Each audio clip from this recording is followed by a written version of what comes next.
The current trajectory of this administration is nothing short of a full-scale assault on the remaining pillars of American stability and individual movement.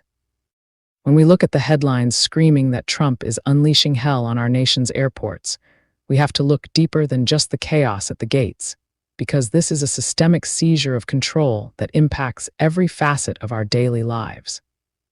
The federalization of security through a hyper-aggressive TSA is not just about shorter or longer lines.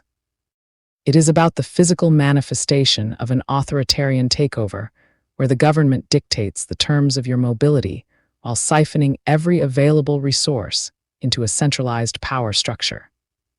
This administration is moving with a terrifying speed to dominate not just the domestic infrastructure like our airports, but is simultaneously pushing us toward the brink of international catastrophe by taking over the narrative and the military posturing regarding Iran.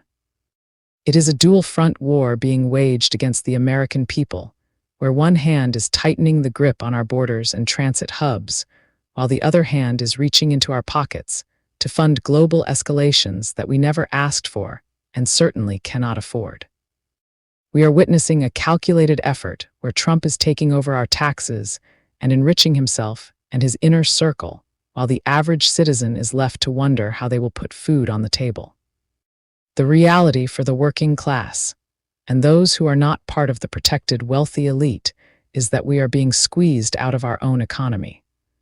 The cost of living is skyrocketing because the tax codes are being rewritten to favor the top 1%, while the rest of us are left to shoulder the burden of a crumbling infrastructure and an inflated military budget. People are talking about waiting for the midterms, as if that is some magical reset button. But the pace of this destruction is so rapid that waiting several years feels like a death sentence for the American dream. We are not wealthy people, and we simply cannot get by anymore under these conditions where every single government agency is being weaponized to serve the interests of one man and his private enterprise. If this level of overreach continues where the executive branch takes over everything from the way we travel to the way our hard-earned money is distributed, we will all be homeless or dead long before we ever see another ballot box. This is not about hyperbole. It is about the cold, hard facts of an economy that is being hollowed out from the inside. We see the enrichment happening in real time while the public services we rely on are being gutted or turned into tools of surveillance and control. The airports are just the beginning because once you control the way people move, you control their ability to organize and their ability to escape the pressures of a failing state. We have to speak with a fearless and bold tone because sugarcoating this reality does nothing but give more time to those who are dismantling our rights.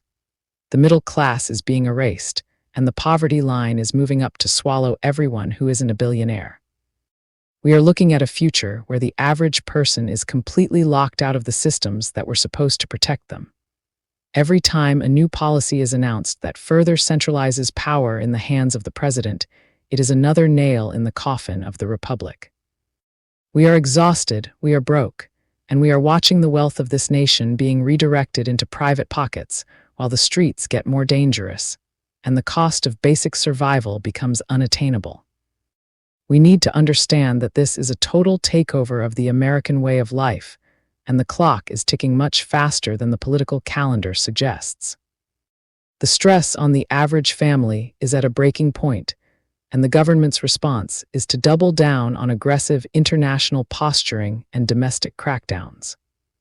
We cannot afford to stay silent while our taxes are used as a personal slush fund, and our transit hubs are turned into checkpoints for a regime that values loyalty over the law. This is the reality of the situation, and it is time we face it without the distractions of political theater, because our very survival depends on recognizing the danger before the takeover is complete and there is nothing left to save. Please feel free to follow, subscribe, comment, like, and share. This helps you to stay connected to me, and it helps me to remain here creating more content for you. Thank you, love always, Maria DC Santiago.